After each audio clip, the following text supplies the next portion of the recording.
go! Turn it up, let's go! Welcome to Dog Pro Radio!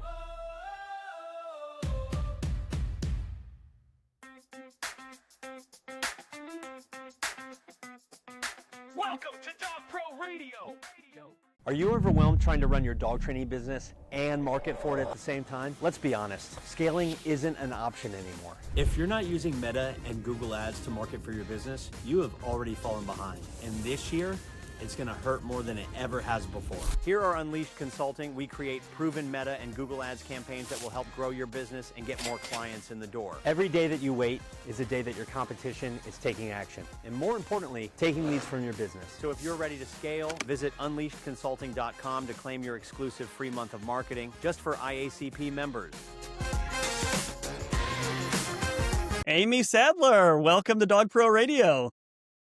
Hi, how are you? So thank you so much for having me. It's a huge honor. Absolutely. It's an honor to have you here. We are excited, and you were, we get quite a few crowd requests, and you have been one of them that we get a lot of requests to hear about dogs playing for life, because what dog trainer would not be interested in dogs playing for life? It's impossible not to be intrigued. It's definitely intriguing for sure. Well, I would assume basically every one of our listeners knows of your organization, but a lot of people, myself included, have so many questions about what it is you do. Could we just give us a high-level overview of who you are, what your organization is, what it is you do, and then we'll dive in. Sure. Well, thank you for that. I've been working with animals professionally since I was 19. I was an apprentice for a dolphin and sea lion show in California. And then would just literally from that stage of my life bounced around from one animal job to the next. And I was raised, my mom loves animals. And remember, we had 17 rescue dogs at our farm at one point. So I was always around a lot of dogs in groups together. And then as I went kind of bumped along in my animal training career, I was working horses full time, not making a lot of money. So I had to start doing some private dog training. This was after I had done like some studio work and had been working with exotics and doing all this kind of stuff in LA. And so I started doing some private dog training on the side to make a little extra money. And then I bumped around with that for quite a number of years in LA. And then one of my clients, I had moved then to New York, and one of my clients, when I showed up at her house one day, she said, "You know what? The dogs are doing great. They're no longer trying to eat each other." And she said, "But I would love to take you for this session down to the shelter where I walk dogs, because I'd love to see if you can help some of the dogs there." And I remember feeling like I would cry when I would go into shelters, to be honest with you. Like I just hated seeing the dogs kept like that. But she kind of got me started. She would pay for my time to go down and work with the shelter dogs. And it was an older, pretty dilapidated facility. They had, I think, about 36 kennels, 40 kennels. And because I'd been around dogs in groups, and because I had been taking my clients' dogs into my home, didn't have a kennel environment. So that was like my big thing, is that the board and train with me is my kids were crawling around on the ground. They were eating dinner with us. They were denning up in the bedroom at night. Like I was living a real life with dogs. I didn't have a kennel. So that was kind of my shtick. And so I went out to the director and I said, "Can I use those yards out there? Can I just get all these dogs out? Just let them play together, get their yayas out." Because, when you would go and try to work with them in their kennel and you'd start trying to get some training and manners, a lot of times they didn't even want food. They were either too aroused or too frightened or whatever. So you couldn't even work with them like that. They were so pent up and so frustrated and so miserable. So to me, it was like playgroups was an efficiency issue for me.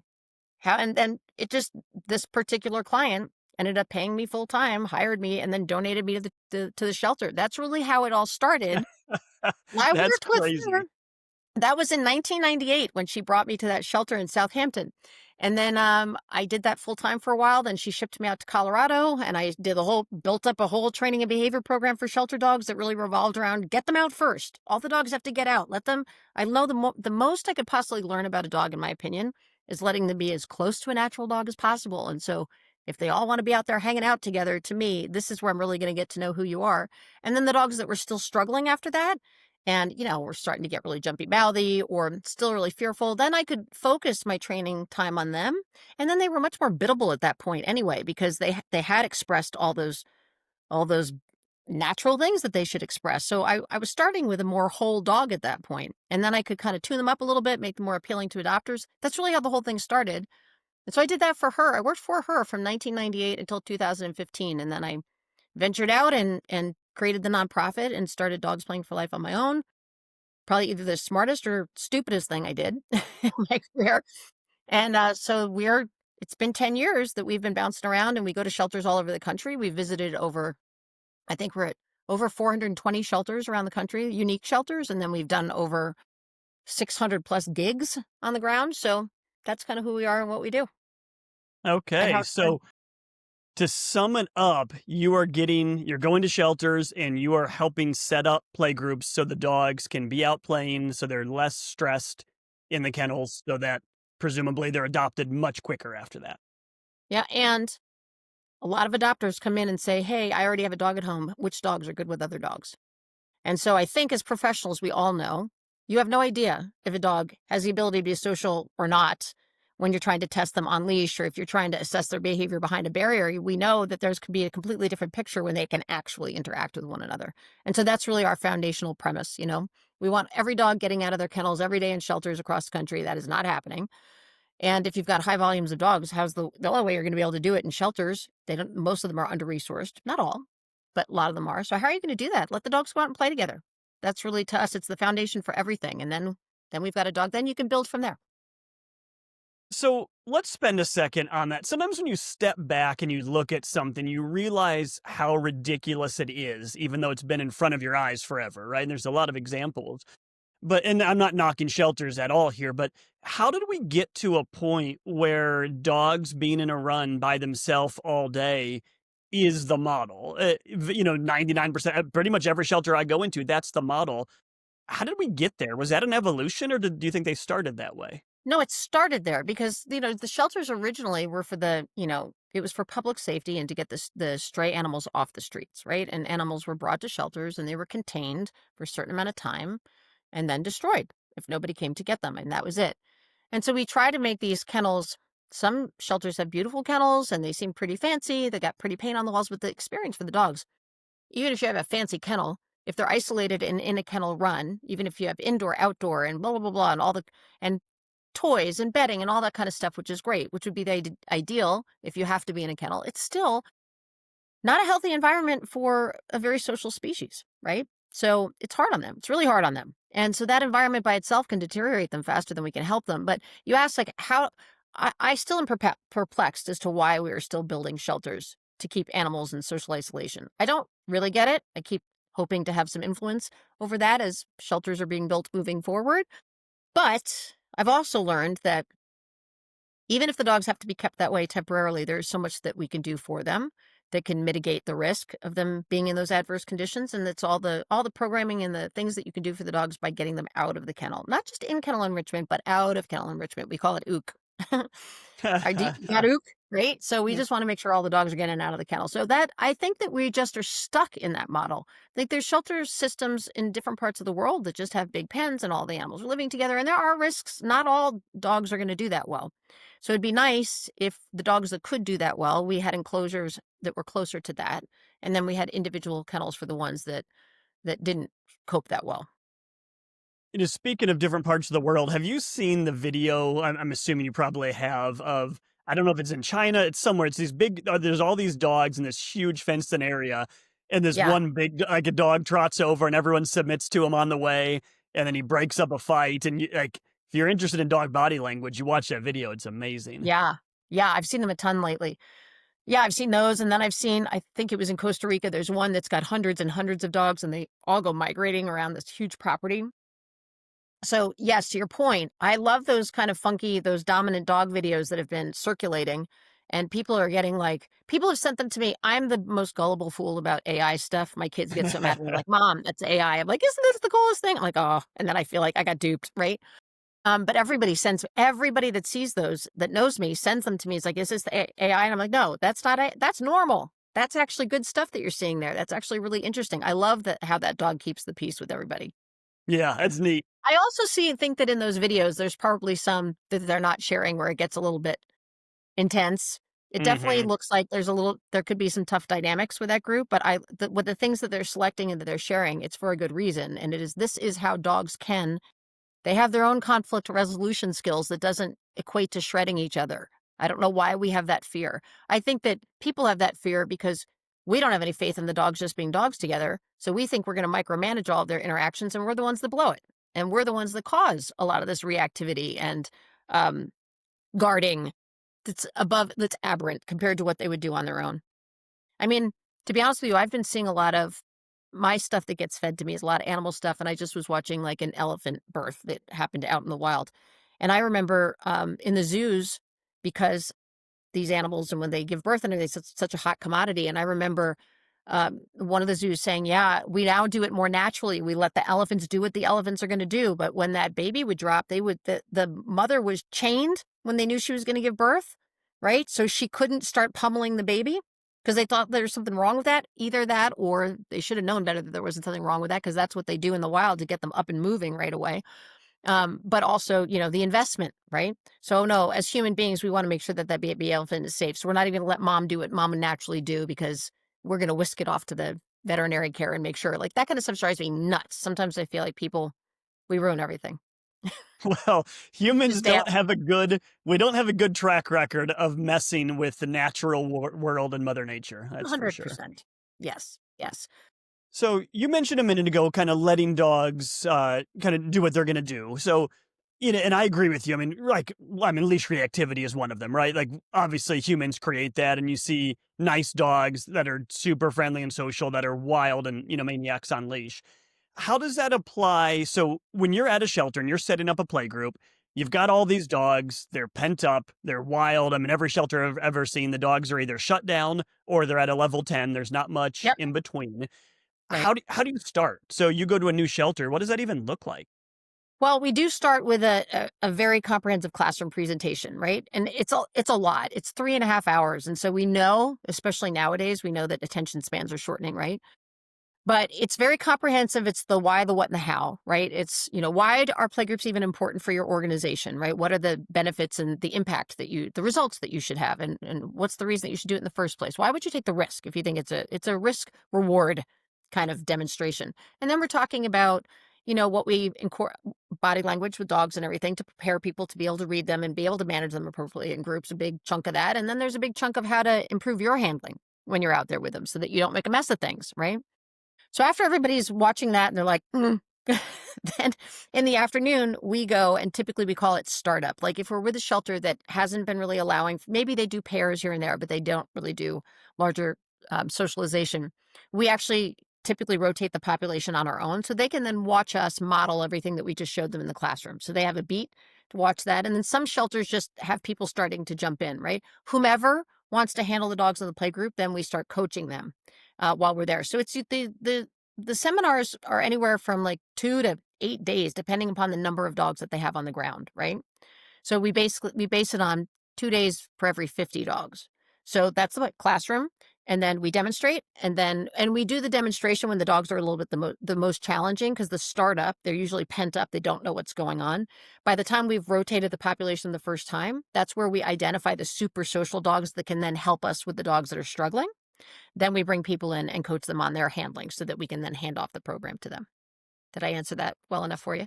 Yeah. I mean, I have a million follow-up questions, and I'm sure, all trainers listening do. So let's say you're at a shelter. Let's keep it simple. 50 dogs are there, just like your average kind of smaller shelter. Are you getting all 50 generally of those dogs out? Are there usually a couple that just can't partake? Or well, look, what I meant by that are the eligible dogs. They're always at every shelter. Either they're medically restricted, or there might be some dogs that are being held with legal restrictions that we wouldn't be able to. But those are the only things that should restrict them. And oftentimes, we come to some shelters that are more risk averse or just not as comfortable. They'll try to say, oh, these dogs, we don't want you to work with these dogs because these dogs probably aren't going to be good in playgroup. And we always encourage them that please don't restrict them behaviorally. Let us help you with that. We have never done a seminar. I'm lying to you. There's one shelter that was maybe 15 dogs, and they were all like older medical cases. I kind of thought, I didn't even know why they brought us in. It was a very funny seminar. But anyway, most of the shelters, never in any of the others, have we not had them bring out dogs that they're like, and they assume that they're going to be terribly dog aggressive, that don't end up being not only successful in play groups, but like a greeter, what we call a greeter or a helper dog. So every single time we can demonstrate, you don't know how to identify dog aggression, if you're restricting yourself to on-leash or barrier assessments. You don't know. And so that really, it's, we could talk till we're blue in the face to try to convince people, but what really helps people is seeing it for themselves, and the dogs show them. The dogs show them how well they can manage so many things. And the most exciting ones for me are the ones that are terrified and shut down, and people think that we're forcing them into play groups and that we're making them endure play groups because they're in the corner like, "Whoa," and then they're coming around and playful. There was one time we went to a shelter, and there had been a dog that was living, I'm not exaggerating, this was living in the office, literally never left that office for years. Bathroom breaks, nothing. Years. Lived in the office. And getting her from the office to the play yard, it was admittedly challenging. And people were like, really upset because now we're just going to get her there. It's like pulling off the Band-Aid. And she loved play groups. And a staff member did end up taking her home shortly thereafter because they realized she was actually much closer to a normal dog than they thought that she was. They thought that they were just going to care for her for the rest of her life like that. It was completely unnecessary. That's amazing. Well, as you said, I'm just picturing, once again, you're in a new shelter, you've got all these dogs, and they say, hey, this one here, like, don't get George out. He's dog aggressive. Are you using muzzles very often, or how are you actually starting the introductions? Well, and also, again, when people tell us the dog is dog aggressive, we want to judge that for ourselves. If he had history, right, of getting into a fight with dogs, especially if it was an injurious fight, and especially if they know for a fact this dog caused injuries to another dog historically, they're always going to be muzzled when they first come out. And it depends, if it was this dog killed another dog, okay, that's actually more of a, what do you as an organization have the threshold for? Is this even appropriate to move forward with this dog as a placement candidate? But it depends if they're a sanctuary type setting or whatever. But yes, so what triggers us to use muzzles is if they have a documented known history of causing injuries to other dogs or fighting, just fighting, even if it's not even really it's more for injury. But when they come to the gate, everybody comes up and we do what we call gate greetings. And so we have some dogs in the yard and we let everybody say hello. And we're very explicitly clear about that we do not want the handlers restraining the dogs on the leash at all. We want the runners to be kind of behind the dog, so they're really freely showing us at the gate how they seem to feel about coming in. But most importantly, the dogs that we know that are already being successfully social in the yard, we trust those dogs to tell them what they think. So we watch them more than the one that's in the catch pen. And it's I wasn't doing this seminar, but there was one dog that came in on a muzzle, and there was a bunch of dogs in the yard. We use it in our playgroup presentations. And when this dog was let into the yard, all the dogs went off to the side and laid down, like completely avoidant of the dog. And I said, there's nothing more I need to see. That dog can go out. We weren't even going to continue because we feel like the dogs know a lot better than we do about that one coming in. And that dog had a history. And so it's like, wouldn't even be fair to subject the other dogs to that dog. But a lot of times what happens when I used to do the seminars, if a dog came out and they were really barrier reactive, maybe they were trying to bite at the chain link or something, it looked pretty serious, I would send them away for that moment and say, I'm not going to make a call about that dog because I don't know enough yet.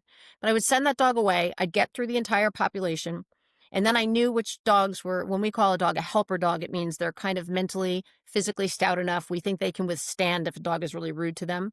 When we call a dog a greeter dog, that's kind of like a friendly, soft dog that their feelings could get really hurt if someone was mean to them, but they're good at bringing out fearful dogs. So I would pick a really good helper dog. So oftentimes, by the time we cycle back and bring those reactive dogs out, and the dogs now are acclimated to play groups and they kind of know this is a fun gig, it's interesting how many of them are not reactive when they're brought out the second time, right? But sometimes if they're still reactive at that point, then yeah, we muzzle them and we bring them in with an appropriate helper dog. Okay. So muzzles, what's interesting to me is some trainers, and I'm not knocking them, but spend obscene amounts of time acclimating dogs to muzzles. And if you have it, great, right? I'm not opposed to spending 2 weeks to acclimate a dog to a muzzle. If you have 2 weeks and that's how you want to spend your time, very often you don't have that time. So what's your process? You've got a dog who's never had a muzzle on. You want to get him in the play group. Do you have any tips and tricks people could use that would like to speed up their own muzzle acclimations? Yes. And you make a very good point. When we're using it as just hopefully a momentary stopgap, right? To just make sure that we don't have a big oopsie and somebody gets hurt. Like that's the point of using the muzzle. We just need to get them in because we could be wrong. A lot of times the muzzles can come right off, right? It just protects them from making a mistake that ends up at the expense of another dog. So we do have the techniques that we use to muzzle a dog that's not acclimated, because I think most of us have had that experience of, especially a dog that is defensive to handling or vetting and is wise to a muzzle, right? If you try to come at any of us just face first to try to put something on your face like this, everybody, we would all be avoidant. So we definitely don't do that. We don't just have 4 people hold the dog down and shove it on their face. We do this whole thing. We test touch them. We step over their back, make sure they're comfortable with that. We step on the leash so they have a little bit of limitation in their front end. So we kind of have them controlled in the back end. We kind of have them controlled a little bit from the front. And we pre-lace the muzzle so it looks like a big, and we put it over their head just like a collar. So the muzzle's dangling down in front of them. And it's already pre-laced. And so what happens is kind of when they're not paying attention, we come up from underneath, whoop, and then we have a hold of that strap. So it's very difficult for them. And we're also straddling them and not necessarily restraining them, right? So we can even use our legs. We do use our legs as like a squeeze box, right? So if you start to struggle, we'll put a little bit of gentle pressure on you. When you stop struggling, we release the pressure. So it's this whole technique of how to get a muzzle on a dog that is avoidant of it and doesn't know anything about it. And the worst thing is when they really fuss with it like crazy. I hate like if they catch their dew claw or something, that's a bummer.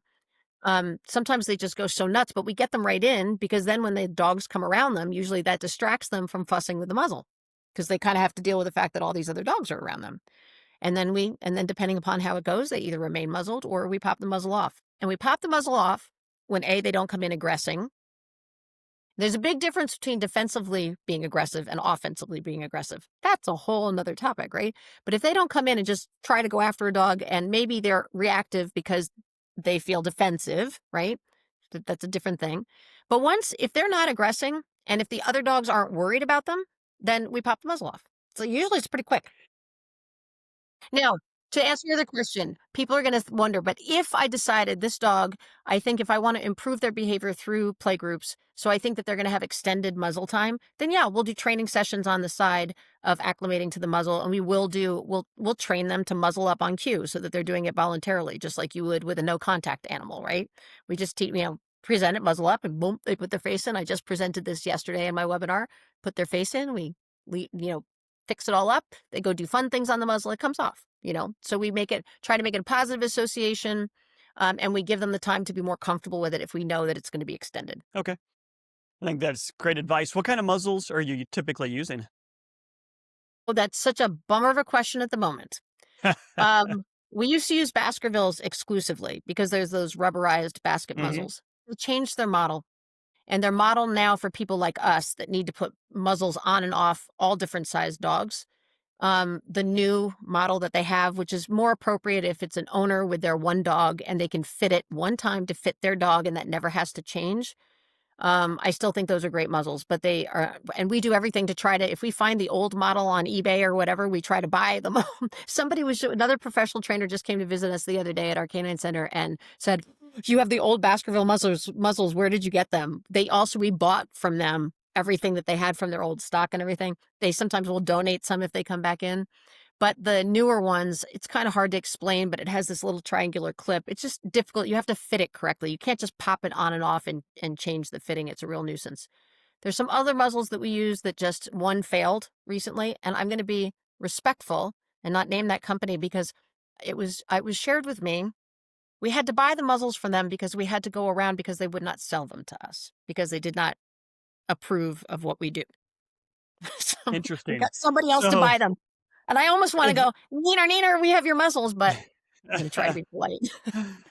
Let's talk offline. I'm curious to hear what that brand was because we use a lot of different muzzles and obviously failure is a big problem.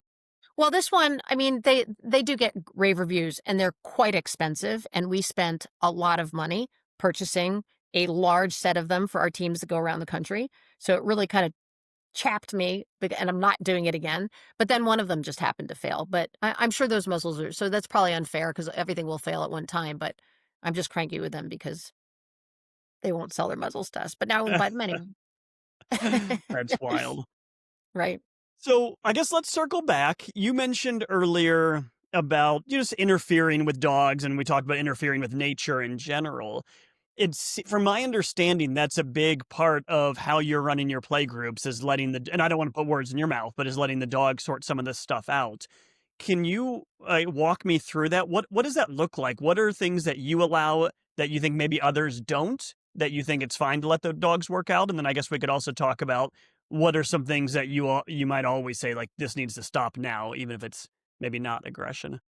Well, there's a couple of things that, especially if we circle back to shelters, a couple of them have gone into like bringing dogs into the play yard on leash. And like, I just don't, there's so many people that run doggy daycares and are professional trainers that will do on leash introductions with dogs, and they are artful at it and they can do it well. But for the general broad stroke, most people, their handling really does, you're inhibiting how the dogs can move. There's another play group.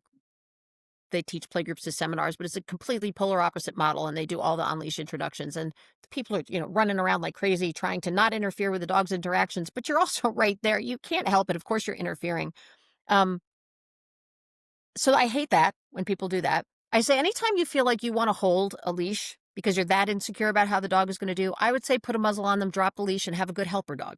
And just let them in, have a leash dragging so you feel like you've got a safe way to get a hold of it if you need to, and go to a helper dog. That's always what I would prescribe. Other things that people do. So we use, I don't condone the use of food in our play groups. That's another thing. So I'm not trying to reward the dog's behavior. I really want the dogs to be focused on each other. I think I used to say that we're almost just like hall monitors, but somebody said we're like a lifeguard. I think that's a better way to put it, right? We're not going to teach people how to swim, right? We're just there in case you can't swim and you get into trouble. Then we're going to be there to interfere and keep everybody safe. But you guys are going to figure out all your communication on your own. So I think we are constantly coaching people to not hover so much, stand back, mark, use your voice first, then come in with your tools to reinforce. So we want you to establish some verbal control from a distance, so you can tell the dogs when you want them to slow down or stop, and they start to be responsive. So there's some training that goes on from that perspective. There's a bunch of other stuff. Tell me that question again, because I started rambling and lost my train of thought a little bit with it. I'm not sure, but how about a new question? So you said no food. How about toys? Are those? No, not Okay. enough. Again, you're thinking about, sometimes we are rotating hundreds of dogs, literally. And so we want the dogs to be focused on social interaction. So we all know as trainers that can get sticky when you have, especially high drive dogs, and you bring out a toy that brings out those kinds of the part of a predatory sequence and everything else that we're utilizing in our play. Now is not the time. So we don't use any toy play for our play groups, but we're talking about putting together larger groups of dogs, right? That's why. Okay. No, I'm with you, and I don't see a need for toys. They've got each other to play with and stuff to do. Yeah, that's the point. That's the point. We want them to focus on their social interaction. We want them to develop conflict resolution skills. We want them to learn that my warnings are quite effective. I don't have to fight. I can just lip lift. I can just snarl a little bit. I can bump at you and tell you to back off, and you're going to respect my space, and that they can communicate and relax, and then just enjoy each other the way that they want to enjoy each other. So let's talk about that. So you mentioned snarling, lifting the lip. Obviously, a lot of people get involved instantly when they see that. So it sounds like you're not. What do you allow and why? That's interesting. And back to, I think, that original question, I knew there was something else I wanted to talk about. Mounting is a big thing, especially in private doggy daycares, especially ones that have cameras. Clients are sensitive to that. And so people are constantly wanting to interrupt mounting. And there was a study done of public dog parks, which is a very different dynamic because you have owners and their dogs, right? We all know how much can go wrong in a public dog park, right? The study showed that the most predictable precursor to a fight was not mounting, but people trying to interrupt mounting was the most predictable precursor to fighting. So for us, it's really, you're allowed to be dogs. Do what you want to do. And mounting is part of how dogs interact and play with each other or assert themselves with one another. So sometimes mounting is dominating, sometimes it's not, sometimes it's just playful. To us, as long as it's mutual and a dog is not playing at the expense of the other, or a dog is not responding disproportionately to the feedback that they're getting from the other. So if a dog, let's say kind of a sexually motivated dog, is persistently mounting, and the dog is lip curling and, I want you off, I want you off, and the other one is just not listening, we'll back up the one that's being vocal. We'll back up the one that's snapping and correcting, because the other one's we call them one-track mind dogs, and the other one's got something else on his mind and is not listening to those social cues. And so we'll back up the one that's doing all the snarling and snapping and everything, right? So people, sometimes they think whatever dog is vocalizing is the one that I would correct, which is is very oversimplified and not necessarily true. We want them to verbally or vocally communicate so that they don't have to go to their teeth and be more physical. So did I answer all of that one? Got the mounting thing done. And also the thing about mounting that I think is so funny is I think people don't look like people feel awkward about watching mounting either because they think it's a precursor to aggression. They think that all mounting is dominating behavior or assertive behavior, or they think it's awkward because they do think it is as a sexual behavior and then they don't want to watch it. And some people think it's the weirdest thing that I would say, but I think it's so strange that we will sit there and watch a dog defecate. We'll watch the whole action of defecation. We don't think there's anything weird about that. And yet if they're mounting each other, we're like, oh, I don't want to see that. People are weird. It's funny. Mm-hmm. So you mentioned earlier, I don't know exactly what phrase you used, but when I'm coaching clients on how, how to let their dogs play, or when we're introducing a neighbor dog, whatever, I explain like we need give and take. So that's the phrase I use. If you have a dog, Nice. another one slams one dog down on the ground, is on top of them, that doesn't worry me as long as he lets the other dog up in an appropriate time. And I don't really like to see one always on top and one always on bottom, unless I look at it and say like they really seem that one wants to be on bottom all the time.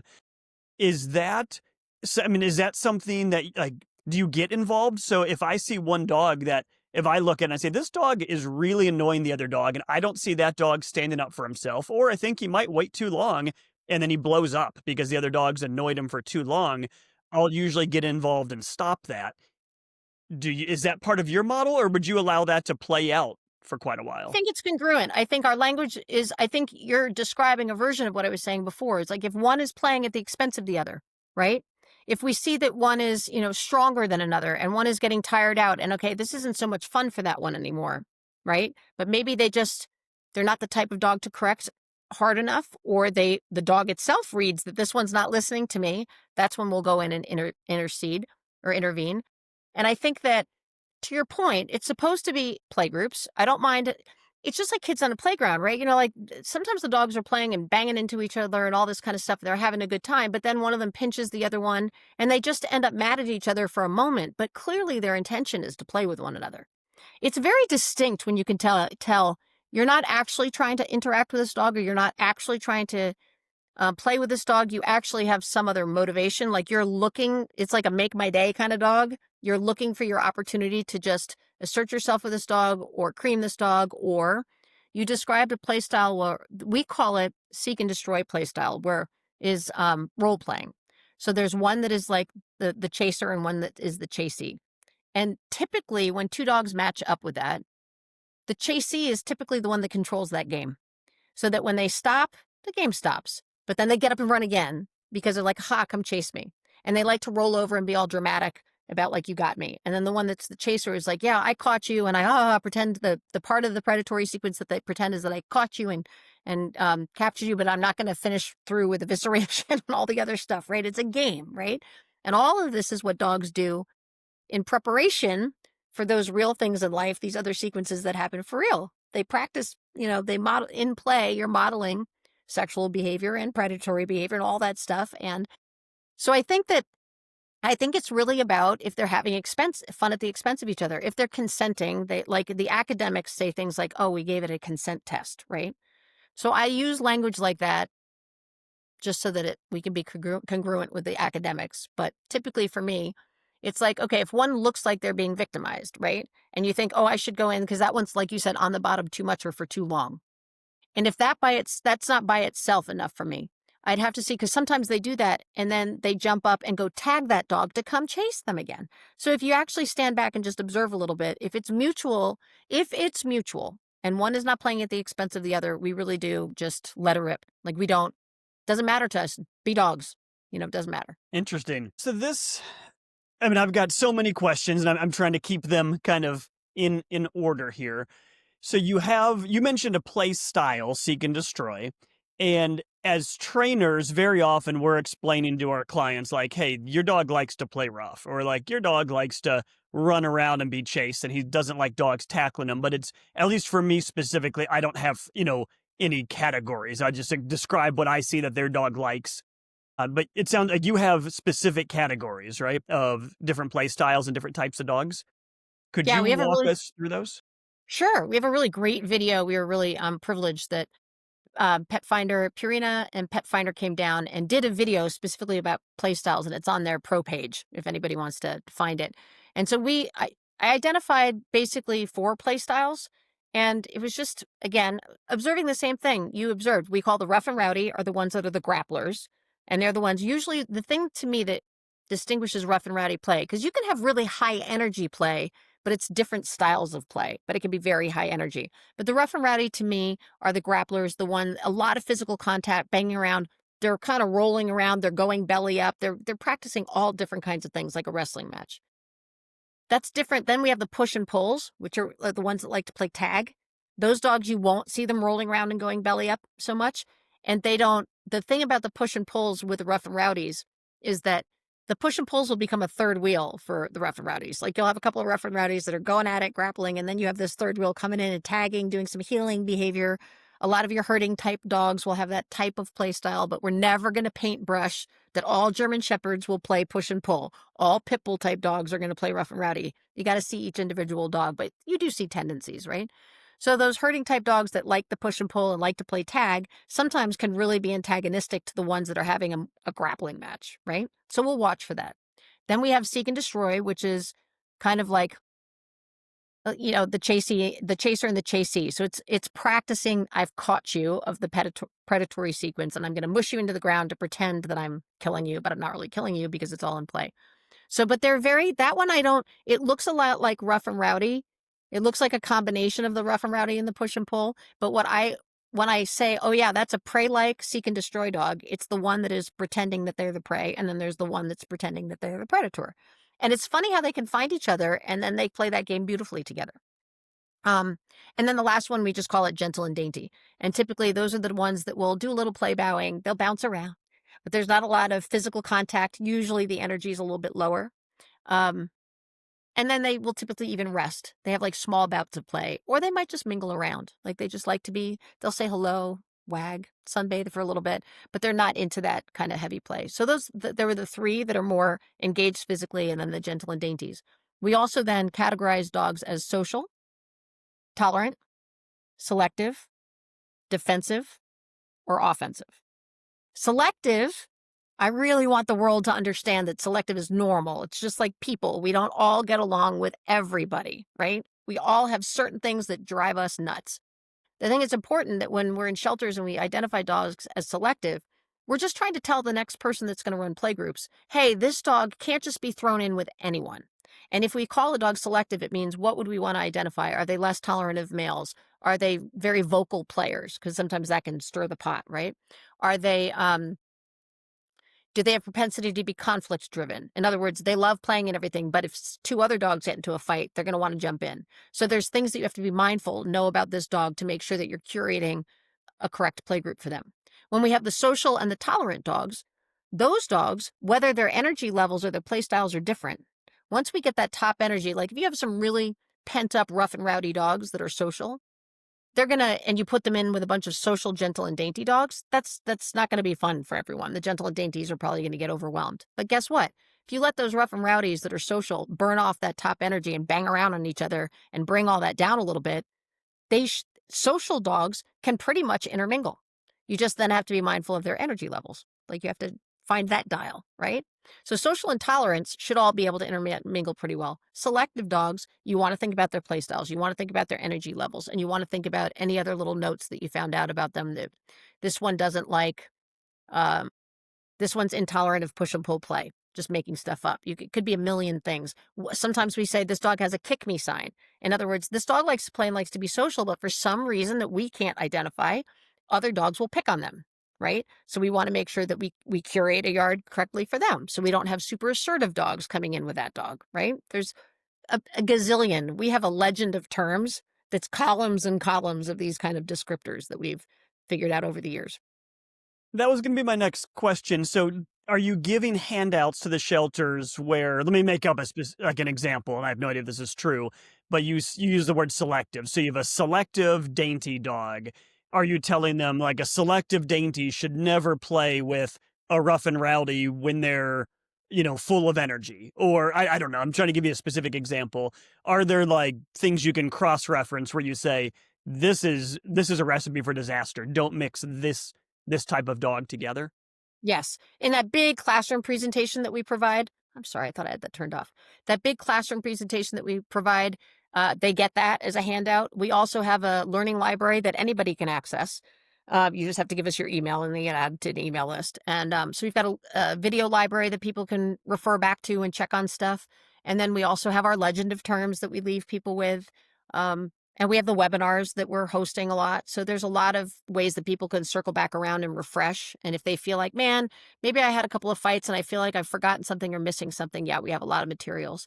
And Jason, I was going to thank Jason directly. I was really honored and felt privileged that on their website, in their shelter resources, now they asked us to share some of our stuff. So they now refer people on their website to our deliverables and everything so that people can have some support with that. Well, that's great. Yeah. I'm intrigued to take a look at that. I think anytime you can share information like that, it's awesome and it's great to learn. And obviously, you are putting way more dogs into play groups together than probably pretty much any trainer out there. So it's great to learn what's working on a large scale. Yeah, and I think there are a lot of trainers that do have professional doggy daycares, right? And I think Heather Beck and I met, we were just, years and years. We were in the old Hutto days of IACP way back when. We were going every year together. And so she was running her doggy daycare. So the thing that comes up a lot with doggy daycares compared to what we do, there are some contextual differences, right? You do have to manage clients' dogs a little bit differently. You don't have, not that in shelter dogs, like we don't care what happens to shelter dogs, but you do have to micromanage that more. Not micromanage, that's going to sound like, I think you have to be more attentive to different things. The objective and the goal is a little bit different. So a couple of times I've been asked to present to the Dog Wizard asked us to come out and do a presentation for them. And so I told her that I'm going to tweak my materials for you because I don't want you to practice exactly what we do in shelter play groups because I think you have to be more mindful of some other things. The biggest thing that came up with that when we did that training for them is a couple of the franchise owners were very, we were letting dogs in and interrupting them by yielding them out. And a lot of professional trainers want to be on that line and managing and restricting the dogs from behind with the line. And that is a different picture that we showed them. And so it was something that they could add to their toolbox, right? Can So you again, explain that more when you say the behind the line? so in other words, that was the biggest conversation that we had is we demonstrated because they had brought some clients' dogs and everything to that seminar because it was different. It wasn't at a shelter. And one that was problematic and was muzzled. And the tendency was to stay behind the dog and kind of anchor them with a line, right? And we were saying, you can drop that line. We're going to be in the yard with the dogs. And we have our interrupting tools. We use squirt bottles, shake cans, like a regular shake can. Like I have one sitting over here. I'll show you. I'll grab it because it's right here. This is one that it's an example. It's just a bottle with some pennies in it. I have my sticker on it. It's just something, a little noisemaker, a little rattle maker. And then we have what we call the monster shake can. It's a very funny story about that. But it's just basically a milk jug or, like a bleach jug or something like that. So it's bigger and it kind of can behave like a shield. So we have that's the monster shake can if you wanted to use that. Then there's the pet corrector, the air blast. And then also an air horn, that you hear boats use them or in soccer fields or games, the big noisemaker. That's kind of if you have to scatter dogs. Like if it really goes down, I was about to swear and I caught myself. You say whatever you want. Okay, if J-Jack was on yours, then I know that I'm safe, right? Yeah, we couldn't bleep enough. There wouldn't have been anything left. That's so funny. That's so funny. So at any rate, the air horn is for when if you're in an emergency situation, you've got to scatter dogs or it's really on or whatever. The pet corrector, the air blast, we do tell people that's the one that dogs will redirect on more than any other tool, which I don't know if anybody expects that. And I don't exactly know why, but that air blast, we tell people to do that. Make sure you're at a little bit of a distance. Don't get right up on a dog and do that at first. Cause that's the one that we've had dogs turn around and focus on the handler. It's what's nice about that monster shake can. If a dog does turn around, you can kind of shield yourself with that. And then the squirt bottle is really good if you want to talk to one dog. Like there's one that you're trying to steer a little bit and you don't really want to have a negative impact on any of the other dogs because any of the noisemakers, we say audible for multiple. So if I want to talk to a number of dogs at one time, I'll want to go to one of those audible tools. If I'm really trying to pinpoint, let everybody play, but I want to talk to one dog and they're not really listening to me. And so I want to have the great thing about a squirt bottle and it's just water. We don't put anything in it. Nothing else has to be in there. Is you can kind of touch them from a distance, and you can also be very directional with it if you want to yield them out and drive them in a certain direction. Squirt bottle can be really effective to say, just that one dog, I want you to do something differently. Everyone else can keep going, right? But back to the conversation with the trainers, is this one dog, when the dog would come barreling in to go after the other dog, they wanted to just manage that dog with a leash and anchor them from behind. That can be a very effective strategy. And we use that as kind of like our last. That is where we go if a dog is demonstrating that they will be offensive, which means they're not even trying to interact. They're just coming and bombing in with, intent, right? And this client's dog that they had displayed that kind of behavior. So my son Cody was on that one with me, and we said, you can have the leash dragging, but we want to drive the dog from the front. We want that dog to try to come bombing in, and we're going to put ourselves between it and try to interrupt them and drive them out and say, hey, you need to think. You don't get to just come bombing in like that. They were really struggling because the concern is, what if that dog gets around and does damage? And again, we have a muzzle on that dog then. If most doggy daycares can't have a dog in playgroup on muzzle, right? That's not it. You don't even go there, right? It's not even really the way. You don't really. I shouldn't say that. Sophisticated trainers that are really using their doggy daycare to also work through problems and doing behavior modification for their clients' dogs, of course, are using muzzles. But if you're just talking doggy daycare just for the sake of enriching dogs and coming to camp every day, and you're not trying to modify behavior, then no, you have to screen those dogs out, obviously. They can't participate in that. Does that make sense? Mm-hmm. So it was introducing the concept of, I want to be able to drive a dog as effectively as I want to be able to draw a dog. I don't want to just have to be reliant upon pulling a dog out of something. I want to be able to be in front and say, I'm sending you away. I want you to go away that way. Cold weather should not stop you or your dogs from staying active and enjoying daily outside time. Aurora, the most trusted heated apparel brand in the U.S., has been the #1 heated apparel choice for dog trainers and owners for a decade. You can face those chilly walks while staying toasty with Aurora's battery-heated jackets, vests, and gloves. Aurora even has a heated vest made especially for dogs. Visit Aurora.com, that's ORORO.com, to find the perfect heated apparel for you and your pup. Use code IACP to get 15% off your new heated gear. So obviously what you do, anything with dogs involves risk, obviously. And with what you do, and I'm very careful to not put words in anyone's mouth, but the way I see it is obviously getting these dogs out to play, the benefit way outweighs the risk of the dogs having a good life, getting adopted out, but obviously there is some risk.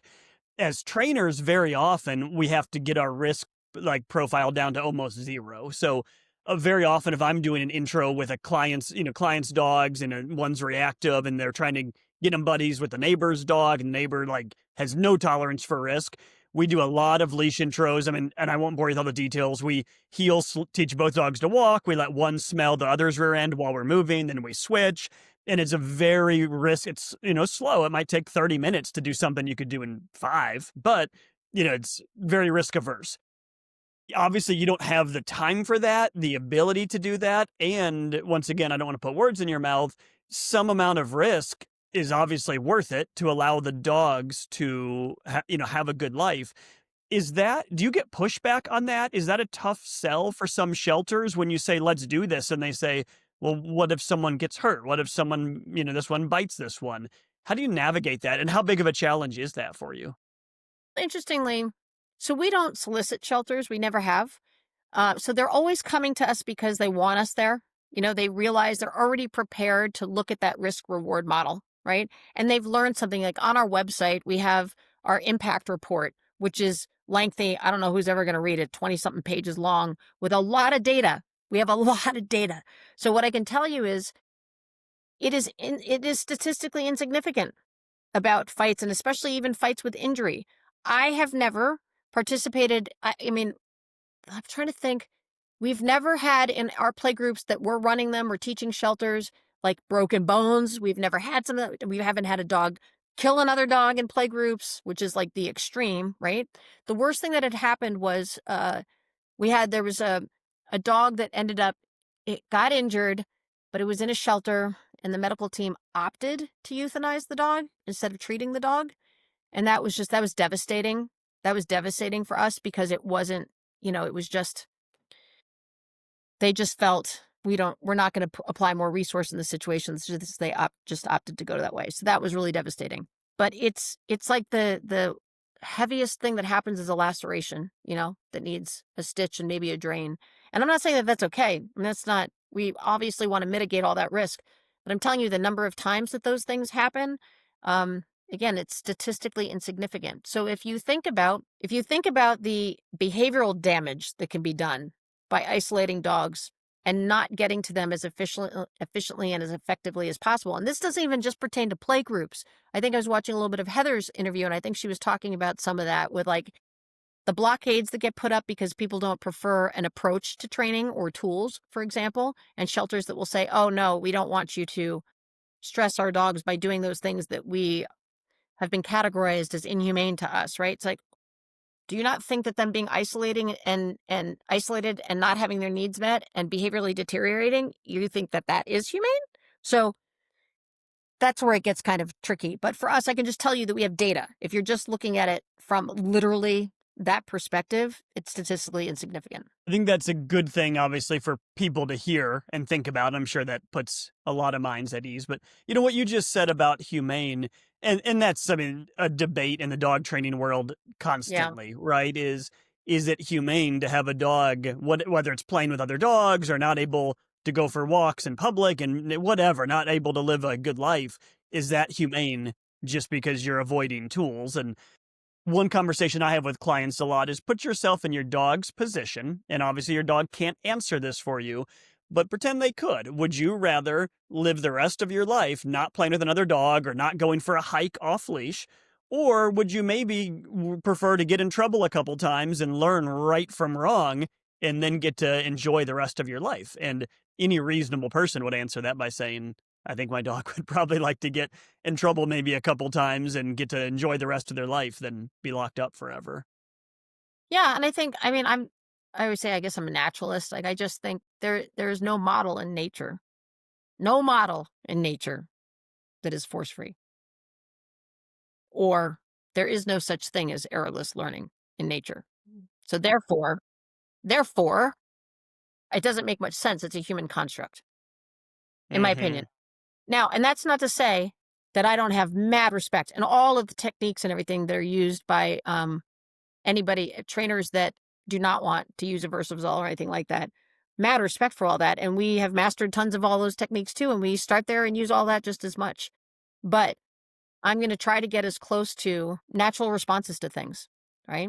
I mean, again, and people have probably heard me say this on other podcasts, is, the whole concept of controlling environment and access to resources so that we can mentally manipulate another species to do things that don't have intrinsic value for them. It's pretty twisted if you think about it. I don't know why we think that is so.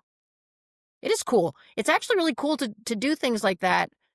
When I say animals, no contact animals, it's like, well, maybe they shouldn't be caged and confined anyway, right? So it gets like, where does it all start? But what I'm saying is I think it's a pretty twisted concept to think. And I love, like when I teach place, when we teach our dogs place, we free shape it. That's how we train it. Unless the dog has absolutely no food motivation, then we'll do it a different way. Because what do I need to do to create motivation for food? There's probably going to be some kind of deprivation involved in that, right? Potentially. So it's all a messy bucket of stuff. And it's just whatever opinions you have, you have. I'm just saying that I will tend to go to whatever is closest to a more natural way of doing things. How do dogs communicate with one another anyway? How do they tell them when they like or when they don't like something from each other, right? And what is the closest thing that I could do that would make sense to them, the way they would communicate? Why would I go through all these efforts to get them to understand things in this weird human construct that I've created? And then we have all these conversations about, but the dogs need to have agency and choice and all this stuff. And sure, I think that that's all really cool too. But do I want to take my dog for a nice off-leash walk, but they're going to chase every bicyclist that goes by or anybody that jogs? You know what I mean? It's like, I just think it gets ridiculous, but I probably will start ranting. So I'm going to stop. Well, that's good. You're probably preaching to the choir with our I audience think so. right now. Yeah, I mean, obviously, agency has its time and place. Yes. I mean, I see a lot of people that don't want to correct and talk about how they want to give the animal agency, but then they never have the dog off leash. And to me, that's the opposite of agency. I think the best gift you can give your dog is off leash training because then they can run and And then then how they can many of have. us? And then how many of us do crate training and advise that our clients do crate training, right? And put all this effort into the dogs feeling comfortable. But, we all know that there's also a limit when if you're crating a dog for too much, like what kind of a life does it have? Right. So then there's that too. And then there's all these thresholds of working dogs and non-working dogs and pet dogs and what is the ultimate goal for this dog? And what is this dog's role in a family or with their handler, whatever that they're doing? I mean, it's complicated. It's complicated. I'm just working with dogs in shelters. So our mission is to improve the experience of shelter dogs. That's the bottom line. I just want to make it suck a lot less for them to have to be in a Yeah. shelter. And what can we do to do that? And the other thing is I also want to be what I hate about what's happening in animal welfare in the name of trying to save as many lives as possible, which we also want to do that, is this absolute denial of there are times when, no, that dog is not a safe dog to place, right? That really is on the dog. Unfortunately, sometimes maybe it's because something terrible has happened to them. And sometimes we don't even know what the reason is. But that behavioral expression right there, that is not a dog that should be safely placed. And I want us to do a much better job of being able to identify that dog, the dogs that this is language that I will die a happy woman, go to my grave happy if the animal welfare industry separates dogs that are at risk from dogs that pose a risk. Big difference. And I want us to be able to know, nope, oops, that dog poses a risk. So we're not going to continue with that one. This one is acting like an idiot and looking risky, but it's because of what we're doing to them. They are at risk, and therefore we're going to keep trying for them. Yeah, and that's a very tough line, I think, for a lot of trainers, self included. For years ago, I was much more in the camp of, now I wasn't in favor of locking dogs away and just like, we can't put them down, but, we can't fix them. I was much more in the camp of we should try to fix every single dog, including the ones who were a risk. And as I look back with, I've been doing this since 2006, as I look back at decisions from almost 20 years ago, I look at someone like that was probably pretty stupid. And I've evolved a lot over the years. But as trainers, it's hard because very often we see something and we're like, I think I could fix it. I think I could get that dog better. But then you also have to look at, are there resources there? Who's going to manage this dog? Just because someone could be the right home, are you actually going to find that right home for them? And could you save 20 other dogs instead of the resources that would go into that one? It becomes, I think, a lot more nuanced as you gain a little more life experience and, learn from the past. Told that all the time, like, why would you put that much resource into one dog? So I'm always down to try, unless now. Okay, so animal welfare has changed. Right now, we were working with the most advanced behavior dogs for a couple of years, and we learned a lot. We have a proof of concept. We learned a lot, right? But now we've Can you reverted. stop there for 1 second though? When you say you were working with them, where was that? Do you have like a home base that you're operating out of? Our Canine Center Florida was donated to us in 2017 expressly for the purpose of working with dogs that were at risk of euthanasia for behavior. And we ended up getting a population of dogs at the onset. This is how I met J-Jack and why I met J-Jack originally. It was a fight bust from Canada. So we learned a ton. There was a person that was investing in those dogs, and we were contracted to continue to try and work with them. And we learned a lot from those dogs. But now is not the time in animal welfare, right? So as a private trainer, when I went into my clients' homes, like I think a lot of the ISCP trainers are seeing very severe cases. And I had plenty of clients that, they had dangerous dogs, but they had ownership of that dog. They took responsibility for that dog, and they're hiring us to tell them how to install training so that there is some insurance, right? That if that dog goes charging out after the landscaper, I can recall my dog anyway, right? So that's what trainers come in for. And to teach families how to properly and responsibly manage their dogs that do pose a risk. But that's an owned dog that somebody says, I'm not euthanizing my dog. We have a different job in that situation. When I come into the shelter and I put my trainer hat on, knowing all of those families that I helped and knowing all the dogs that I took home that were behavior cases, the regular person that just wanted a companion animal, right? And then a bunch of these animals end up in the shelter. I'm going to go through all the steps to try to flesh out who are you really? What problems do I really need to solve for when you're not being handled correctly? Like, who are you? What's your worst case scenario? So if I have a dog in the shelter now that doesn't have a prohibitive, documented, accurate bite history, like if I knew that a dog in public had gotten out and chased down people, offensively aggressed to people, like I was never interested in resolving offensive aggression to people. It was rare. When we identified it, that was it, right? We would call it on that. If a dog was defensive and making mistakes, I'd go to the ends of the earth to try to change their mind about what was a threat to them, right? But then there comes a point, if they cannot demonstrate generalized skills, which mean they can't be handled by our volunteers, our students, and everything else, or if we change their environment, they revert back to what they were, then we've got to call it on that dog too, because they still could be a serious bite risk, right? That's very different from the dogs that we all have worked with, whether it's in a private home or in a shelter, that you know that these dogs just had these bad behaviors because of experiences they had in the past, and they do respond.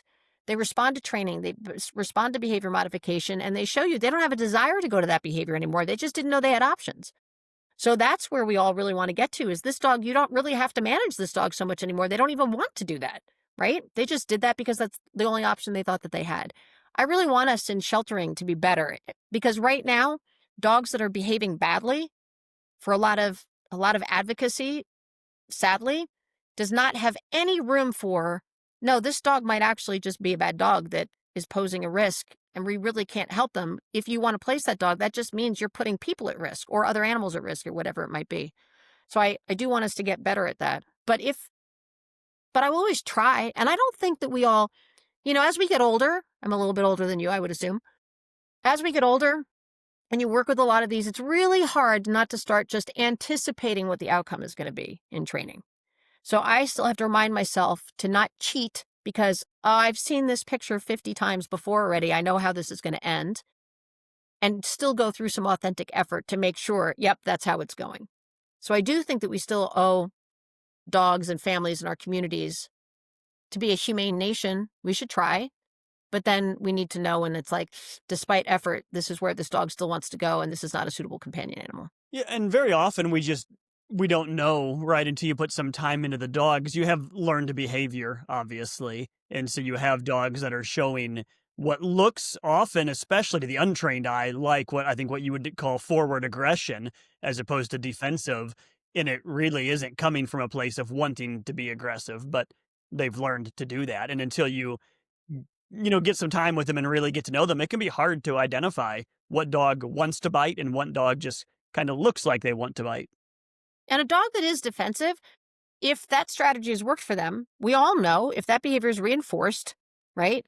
If they make the scary thing go away by aggressing, it's going to be their first go-to strategy. And then it gets even doubly, triply reinforced. So you can have dogs that actually are defensive that are presenting as if they're offensive because they just go straight to it. They don't waste their time with everything else anymore because it's effective for them. So those are like peeling back those layers to really understand why a dog is doing what they're doing. It's complicated. It's not so simple. I think that we should keep trying, but I also think that they are companion animals. No, not for everybody. Listen, the audience for this podcast isn't my typical animal welfare audience, right? These are you guys pros, and these are trainers that are working sport dogs and working dogs and all. So that's a different kind of dog that is considered appealing, right? And wanting the dogs to stay in drive. Like my job is to make sure a dog will come out of drive. I might understand why a dog wants to go into drive or get into that mindset, but we really want to make sure, okay, fine, if you have that mindset, if we can flip that switch on, I just have to make sure that switch can be flipped off by anybody. Not because this is a big distinguishing thing from our program, from a trainer's perspective, is that within shelter, and even at my own training center, like I never allowed, and I've had many, many trainers that come to mentor us that I respect tremendously that have said, you should give this dog to a person, right? So have a project dog for this, because this dog will do better if they have a person that they can really rely upon that relationship. And I've thought about, I don't think that is untrue. But in our circumstance, we were then placing the dog, they had to go to another placement center and then go to a family. We were never even necessarily meeting the person this dog would end up with. So they had to have very generalized skills. And I think when we allow them to depend upon that bond and that relationship in our work, it's not in the best interest of the dog. We want to be cool camp counselors. The dogs are having fun with us, with everybody. They realize that people aren't scary. So that it's not about, I work really well for Matt, right? And now Matt has to teach somebody how to have you work well for them too. I want this dog to just work well. And I don't want this dog to fall apart just because they've changed environment. That's another thing. As private trainers, typically we don't have to worry as much about the dog's changing environment.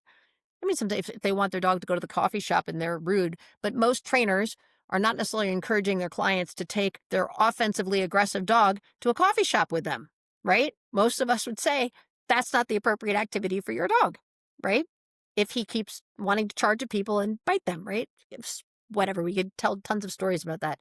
So not relying upon relationship to be the reason the dog is progressing in our world is a big thing that I will preach that till the day I hit the grave.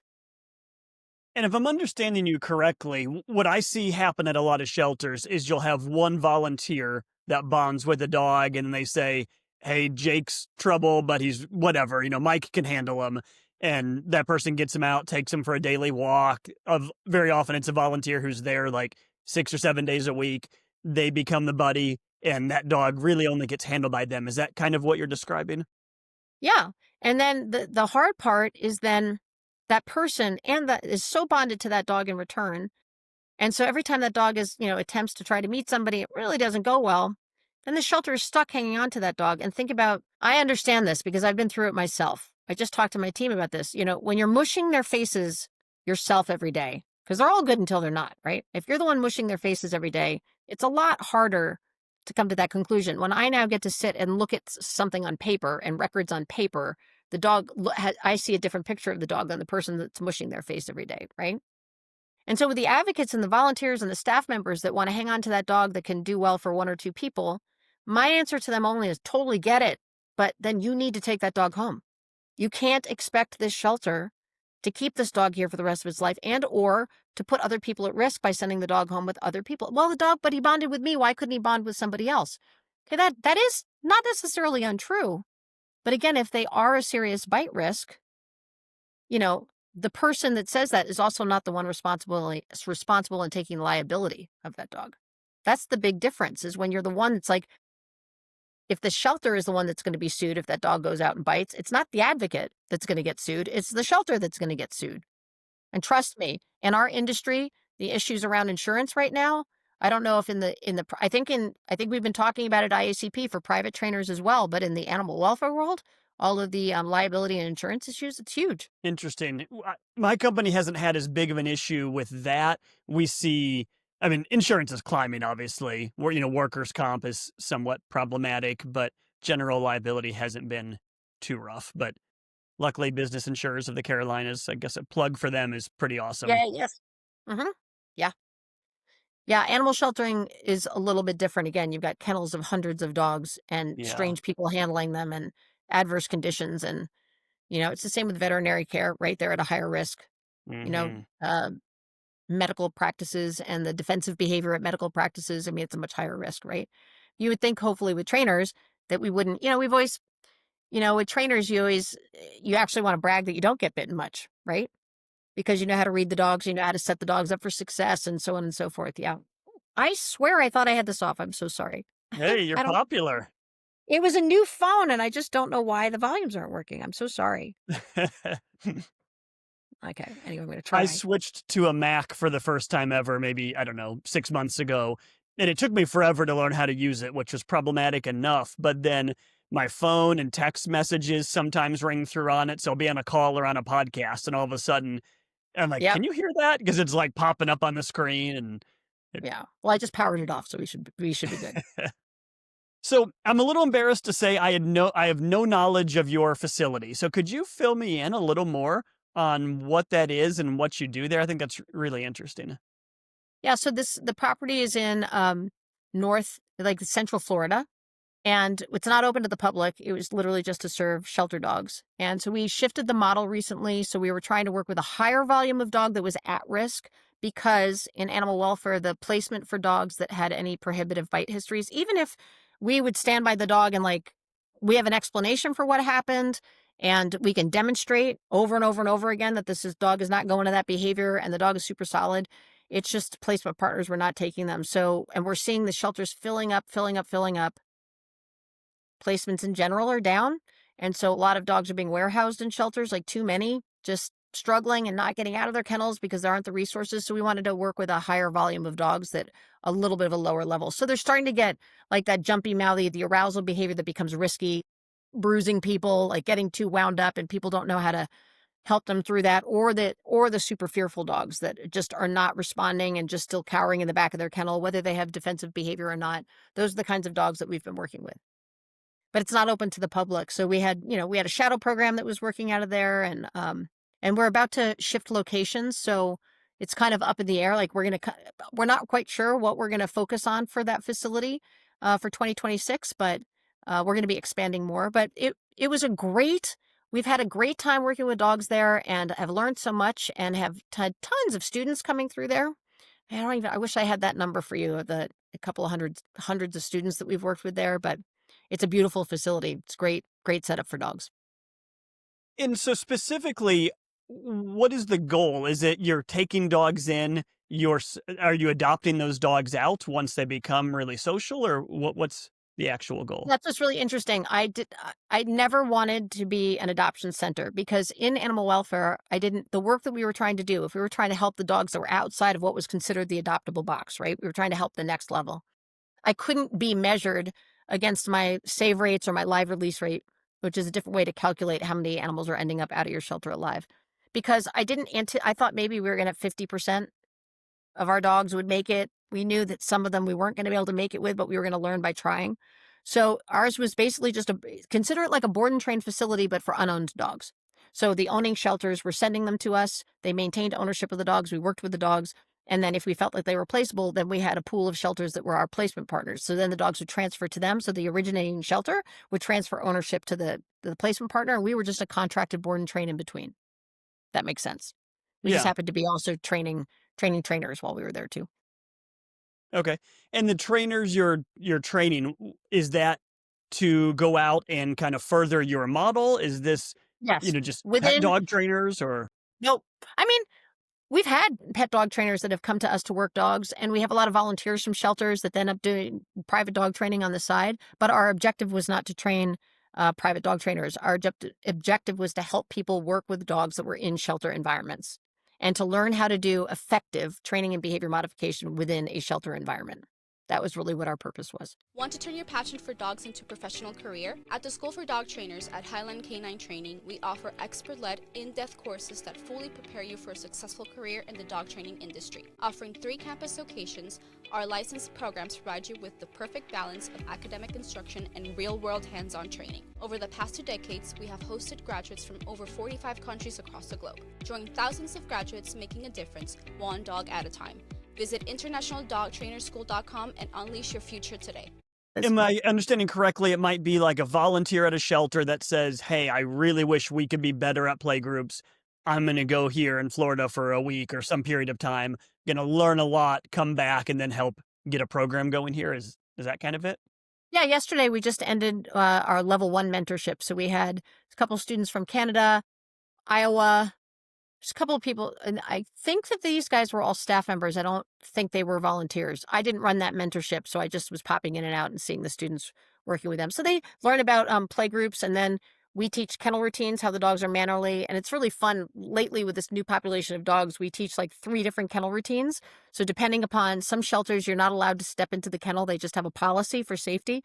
So how can you train a dog to be polite in being leashed up and taken out when you're not even allowed to step into the kennel? So we've developed a whole routine to do that. And then we have that's called the crack. We call it, instead of crack and slip, which is what a lot of shelters do, where you crack the door and you try to get the slip lead on. It's the best way to train expert door darting dogs when you do that. Really bad.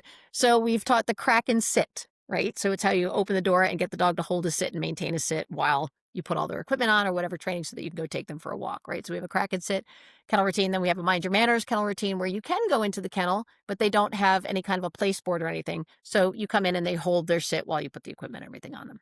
Sounds very simple for professional trainers, not so simple for the average volunteer and staff worker at a shelter that's trying to manage hundreds of dogs maybe at a time, right? seems almost unaccomplishable, but we're like, no, it is so accomplishable, and it's so important for the mental stimulation for the dogs and to help them to be more appealing. We teach a lot of environmental cues. So when our dogs walk up to a door, they automatically sit and give eye contact to be released to walk through. We just install that so that they'll do it automatically for anyone wherever they are. And then our last kennel routine that we've always taught is, we call it the rock star kennel routine, so that they do have a place board in their kennel. And so when you show up at the kennel, they'll automatically go to place and hold place while you come in and leash them up, and they'll wait to be released to come out. That's the kind of stuff that we're teaching the shelter workers. That's amazing. Can you go into a few specifics on crack and sit? So obviously there's many ways you could teach that. How are you going about that? It's really funny. So we have those 3 levels, and what our team determined was the easiest one to start with is the level 2, which is the mind your manners, where you can go in the kennel, right? So typically when the dogs come to us, we train that one first, so they already have a really sticky, solid sit, right? It's just because it's more challenging for them, especially a dog that has no skills and knows nothing and is going bonkers, right? You imagine you want to open the door of the kennel, but you can't go in, right? A lot of them are just going to be trying to bust past you. So, I mean, we use a lot of opening and closing of the door. So we use all 4 quadrants always. And when we teach, we talk about when you are doing this is the quadrant we're using at what time. And we're teaching people to be able to move through the 4 quadrants and identify what they're doing, name it. So we're using tons of positive, a lot of marking and rewarding and approximations, tons of positive reinforcement. But if the dogs are not taking treats, then what are you going to do? So we teach people how to use masterful pressure and release work, which is your positive punishment to your negative reinforcement quadrants. So we're using the gait to block them. We're using our body pressure to block them. We are, if they're really rowdy or whatever, we're just getting the equipment on so then we can go to our leash to help support them to get into that sit and start staying in that sit. We capture eye contact like crazy. That's a really different thing about our program too. We never cue. We never do a watch me or a look at me command. We just get tons of eye contact as a default behavior just by capturing it. And then we're just doing, it's just sits for duration, right? So, all the trainers are going to be listening to this will know how to teach a dog to hold a sit with duration, distance, duration, and distraction. It is a little bit challenging when a dog is frantic to get out of their kennel, right? So even now you have to do it. So you just have to build upon it, and you do it in little tiny pieces. So we will teach them first by going in and supporting that. So at least they have that picture. They've got some muscle memory around it and everything. Then we condition them to do it with the person standing outside of the kennel, work it just the same. And then the ones that are with us long enough, we'll start teaching them to send to place. And we teach all of our kennel routines in the context of the kennel routine. Like we just build upon it. But if we have a dog, the ones that are going to do the rock star kennel routine, we sometimes will do place board work and train it outside of the kennel if they can't think it through in the kennel, if they're not taking rewards because they're too frantic to get out. I don't know. You can ask me some more specific questions. I don't mean to be vague. No, I think the answers are great. Just what I'm thinking, and what I assume a lot of the trainers listening are thinking, is you give me a dog and say, hey, teach this dog to sit. Okay, it's really easy, right? Or teach this dog to place. Okay, really easy. Even if the dog's fearful, whatever. But you go to a shelter and you have, let's say, 100 dogs in a very long room. It's really loud. Everyone's barking. It's echoey. Everyone's stressed. And the person doing it probably doesn't have, isn't a full-time trainer and doesn't have all the time in the world to work with this dog.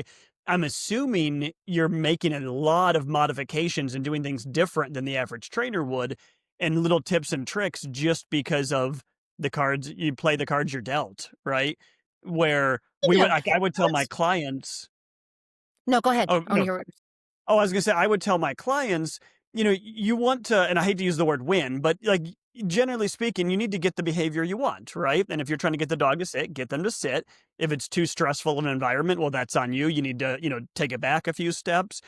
With the dogs in the shelter, that's where you are. You are in a stressful environment. So there's just a lot of management, I'm assuming, that must go on. And I'm just curious how you handle that. Well, to be honest with you, this is what was so interesting because I've been in shelters since 1998. And I remember for a long time when at the communities I was working with, I wanted to create relationships with all the trainers around town. And obviously trainers are competitive with one another. We know what the joke is. The only thing 2 of us can agree upon is what the third one's doing wrong, blah, blah, I say that all the time. But I was able, number one, because I wasn't competing with anyone, right? So I was able to create this camaraderie, and I would invite trainers to come in, and it was common that they would come in and they were going to wow me with all the things. And it was funny how quickly they would get tripped up and say, Well, wait, I have to establish a relationship. I'm like, you can't. You got to do it now. You've got to get them out of the kennel. Well, we need distance. The dog is reactive. We need a low stress environment and we need distance. We don't have distance. We've got to get them out of the kennel. No, we have to train it right here, right now, like this. This is not ideal. This is a MASH unit, right? We've got to do it like this. So the real honest answer is, yes, it's true. We have handlers that don't want to be professional dog trainers, but I do teach them about the 4 quadrants and I make sure they understand how to apply those effectively and identify when a dog can respond to something and it can't. And the cleanest answer I can give you is we break it down into very small increments. So maybe all the dog can manage today in the session is to not be barking and yelling, jumping and barking in my face. So they get to exit the kennel when they're just not doing that. But I will teach that dog to do the rockstar kennel routine over time. But today, for the next maybe 6 times they come out, all I want is the 4 feet on the floor and quiet. So the trick in sheltering is to be able to see what are they capable of right now in this moment, in this circumstance. And the art and science, combining them, is to be able to observe what's in front of you realistically. You can go in with a plan, but you have to be able to switch gears really quickly if it's not going the way that you want and identify quickly, what can I get right now? And what can I not tolerate? So the thing for some of the more advanced dogs that we're working on is that leash climbing is a big thing that comes up. Leash climbing is a huge thing. It can get really dangerous. We've had some seriously dangerous leash climbing dogs where they're targeting the handler, not the leash anymore, right? Because the leash also has been weaponized. So it is also the art of being able to interrupt behaviors that we don't want. This needs to be off the table, so we need to go to punishment clinically because we need to extinguish this because I can't even get to the good stuff until I extinguish this. But what a mistake to go in with that approach for a dog that would easily give you something you wanted if you just gave them something accomplishable. You just didn't know how to identify that one little step that is accomplishable for them. So I think it is clean quadrant training, but identifying what's possible. That's maybe a wimpy answer. No, I don't think so. What I'm hearing is, or at least in my own mind, is that you would have different expectations. So if I go to a client's house and I said, all we're going to do today, we probably won't even get them to sit. We'll just do, the client would look at you like, I thought you were a trainer. I thought we were going to accomplish things. Exactly. But the difference in the shelter, it sounds like, one is that you have more time. So you can, in the sense of it doesn't have to happen today. But you're also... No, but you are racing the clock because they might deteriorate faster than you can help them. Or if you don't show improvement by a certain time, they are going down. So we do have those pressures on us. I think as a private trainer, my pressure was just to what you said. If you're charging whatever we charge an hour now, I know what I was charging back then, it's an investment for a lot of people to have us come in. You better show them something in every session that is accomplishable for them, or else they're not going to feel like you're worth the money. So you do have to that is the assessment part, and when and how you get into influencing the dog's behavior in a private training world is a much higher pressure than for us. But for us, what's higher pressure is we have to be successful without anything being ideal. The training, the environment is so far from ideal that we have to do it almost against the grain.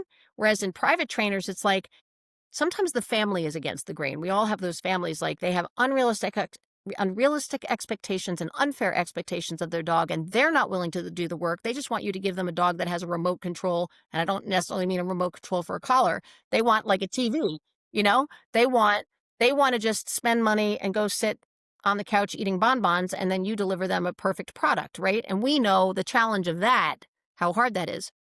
In sheltering, sometimes private trainers would treat me like I was a shelter trainer because I couldn't make it in the real training world. And I can tell you, even with the exotic work and the studio work and everything that I did before, nothing made me a better trainer than working dogs in the shelter.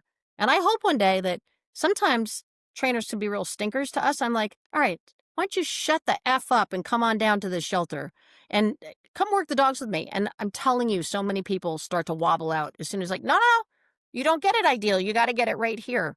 And I was really grateful when Ivan interviewed us because I thought, why are people listening to Ivan's podcast going to want to listen to me?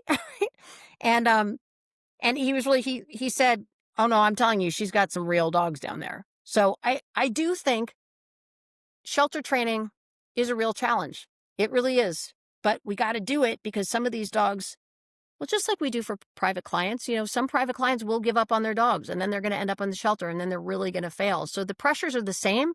It's just the landscape is different. The landscape is very different. And I'm not saying this just because you're on the podcast. What you do, I know is it's challenging. I spent a lot of time in shelters, and an example I can give you is it's hard to get the dog. A lot of times you can't go through the outdoor run because of if someone's up north, there might be snow, whatever. You have to walk down the row, but with runs on each side with the dog, trying to fix leash reactivity there. Like in a client's house, we would teach heel in the house with 0 distractions, right? Then we would go outside and we'd work on heel in the driveway. Then we'd go down the road, and maybe this takes a half hour, maybe it takes 3 lessons, right? It depends on the dog. And then when you're happy with where you're at, then you start passing dogs and, and really, increasing the challenge. In a shelter, you're there day one. So I'm curious, with something like sit, are you often telling them, hey, just get the dog out of the run, take him to the quietest place in the shelter you can find and do some training there? Or is most of it happening in their run before they come out that first time? We do as much as we can in the run for the dogs that can give us something, because that is the environment that they have to cope with. So I'm trying to help them cope and thrive with this right here, right? Mm-hmm. But some can't. And they can't think and they can't process like that. So yes, then that is the art of it. Identifying that this dog can't give me anything reasonable here. So I do have to provide them something outside. But anything that I can get from them and build upon right here, right now in this difficult situation is what's going to help them the most.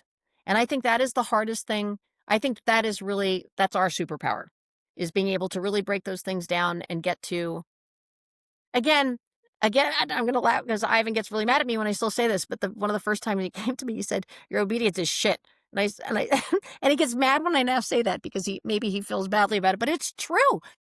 Like our obedience, these dogs are not going to go compete, but what they are going to be is they're going to look like mannerly dogs that can go into a home and have an average normal person look like this is a pleasant dog to handle, right? So our working walk is not a heel.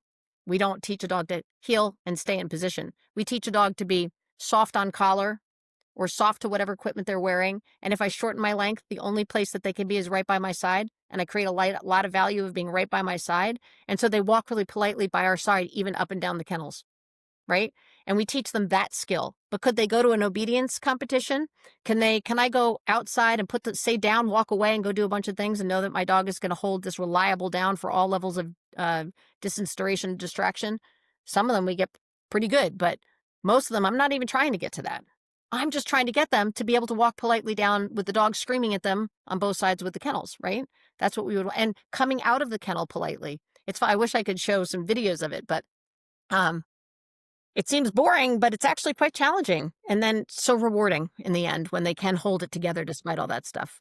I don't think it sounds boring at all. And anyone who knows enough about dogs knows anything with a shelter is not going to be boring. So I think that's a good segue to just start wrapping up. I mean, what is something that you wish trainers knew about what it is you do or shelters in general that you wish trainers knew and maybe something actionable they could do to help? Definitely wish that all trainers would volunteer their time with shelters. I think the most important thing is, I think what we really need right now are professional trainers that can foster some of these dogs where the shelters are like, we think that they're good, but we're really not sure. Somebody who knows what they're doing that can take them out into the community and give the shelters the answer of, yeah, sure, this dog is going to be, this dog is fine. And tell us they do much better when they're in the foster. I mean, lots of shelters are just sending animals out to foster, but I'm talking about the population that they shouldn't just be sending this dog out to foster. But before we kill this dog, maybe if we just get it out of the shelter, I think that the shelters have some responsibility to do some intervention within their care, right? And that's what's the most challenging for them. So it is really nice when trainers will come in and work with dogs that are more serious cases in the shelter, but a lot of trainers will say, I need to take them home and that's great. Sometimes we need the answer when they go home. Are they really placeable dogs or not? What I found troublesome is when we had a pro foster program and it didn't work out as well because the trainers that would sign up for that, I needed the dogs to live a normal life, not the life like a trainer, not a crate and rotate, and I'm going to take you out and work in sessions. I need the dog to really just be able to live like a normal dog. And a lot of trainers just didn't have the capacity to provide this dog with that environment. So it didn't give us all the answers. They did great with the dogs, but it took them too long to we took us a long time to get them placed and everything. So I think trainers, if they could volunteer their expertise to shelters, some shelters don't want to take you if you're not force-free. If you can have a thick skin, try to help, try to adjust and try to go to a shelter and help them in a way that they will allow you to help. And if you just demonstrate some results, then maybe they'll open up to what you do, even if they thought that they were resistant before, because that happened to me every time. There's tons of resistance to the things that I wanted to do, and then I demonstrated through the dogs, right? So I guess I still don't think that's a great answer. Help shelters for sure. Help shelters for sure. And I am noticing though, a lot of people it's becoming kind of sexy to say. I see a lot of influencer trainers that are on social media. More and more trainers are all of a sudden showing up at the shelters and, oh, look at this wonderful work that I did with this dog. And I'm like, there's part of me that's a little bit like, really? But then I'm happy for it because I'm happy for the Yes. dogs to get that attention, of course.